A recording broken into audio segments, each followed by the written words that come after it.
मिला टाइम्स में खुश आमदीद।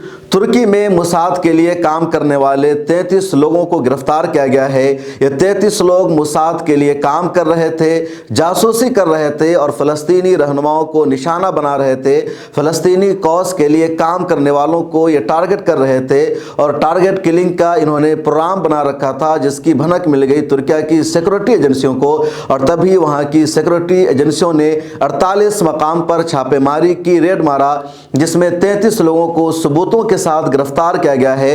ये 33 लोग मोसाद के आदमी थे, उनके एहलकार थे और फ़लस्तीनी रहनुमाओं को कत्ल करने का प्रोग्राम बना रहे थे। तुर्की की अनादोलो न्यूज़ एजेंसी के हवाले से भी ये खबर सामने आई है, जिसमें कहा गया है कि शिन बेट जो इजराइल की मशहूर एजेंसी है, उसकी एक ऑडियो लीक हुई थी, जिसमें यह देखा जा रहा था, जिसमें कहा गया था कि तुर्की में हमास के जो रहनुमा रहते हैं, जो फ़लस्तीनी कॉज के लिए काम करने वाले हैं, उनको मोसाद ने निशाना बनाना शुरू कर दिया है। मोसाद को जिम्मेदारी दी गई है कि वो तुर्की में हमास से ताल्लुक़ रखने वाले तमाम रहनुमाओं का कत्ल करे, उनको अगवा करे या उनको कैदी बना ले। और तुर्की की एजेंसियों को इसकी खबर नहीं मिलनी चाहिए।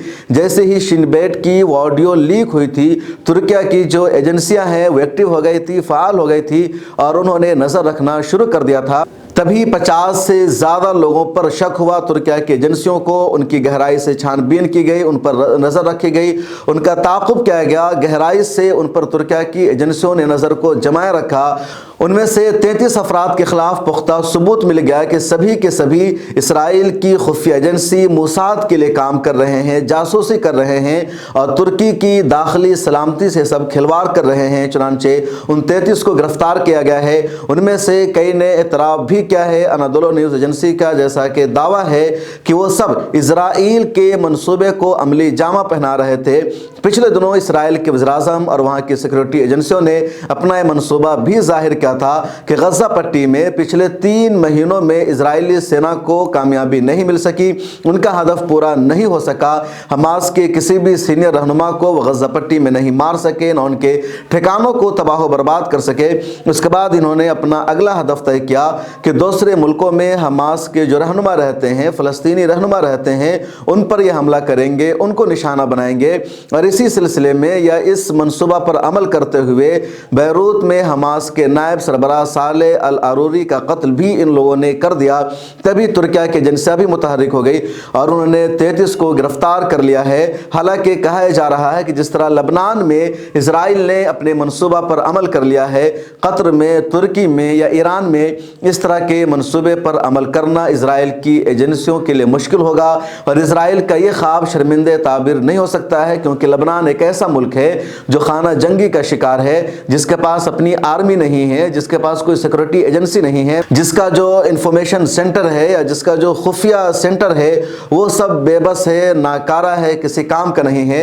लेकिन तुर्की के पास हर तरह की सलाहियत है, ईरान के पास हर तरह की सलाहियत है, कतर के पास हर तरह की सलाहियत है। इसलिए यहाँ इजराइल का ये मंसूबा पूरा नहीं हो सकता है। हालांकि इजराइल ने पिछले दिनों में यानी माजी में भी इजराइल ने इसी तरह का प्रोग्राम बनाया था कि जब वो गज़ा पट्टी में हमास के रहनुमाओं से निपटने में नाकाम रहे थे, या इसी तरह फ़लस्तीनी इलाकों में वो फ़लस्तीनी मुजाहिदीन के रहनुमाओं से निपटने में नाकाम रहते थे, तब इन्होंने दूसरे मुल्कों में फ़लस्तीनी कॉज के लिए लड़ने वालों को निशाना बनाना शुरू किया था। और इस वक्त भी इजराइल ने इसी मंसूबे पर अमल करना शुरू कर दिया है। लेकिन अब इजराइल को उल्टा झटका लगने लगा है। जिस तरह आज तुर्की में 33 को गिरफ्तार किया गया, उसी तरह ईरान से पिछले दिनों खबर आई थी, जहां मोसाद से ताल्लुक़ रखने के इल्ज़ाम में 4 लोगों को फांसी के तख्ते पर लटका दिया गया था। और अब तुर्की से इतनी बड़ी खबर सामने आई है। पिछले दिनों कतर से भी खबर सामने आई थी, जिसमें इंडियन नेवी के 8 रिटायर्ड ऑफिसर को कतर ने गिरफ्तार किया और उन पर इल्ज़ाम लगाया गया था इसराइल के लिए जासूसी करने का। हालांकि उनको फांसी की या मौत की जो सज़ा दी गई थी कतर की अदालत की तरफ से, उस सज़ा को अब ख़त्म कर दिया गया है। इस वीडियो में इतना ही। इसी तरह के अपडेट जानने के लिए मिल्लत टाइम्स के साथ जुड़े रहिए और सोशल मीडिया के सभी प्लेटफॉर्म पर हमें फॉलो कीजिए। ट्विटर पर भी आप हमारे साथ बराह रास्त जुड़ सकते हैं।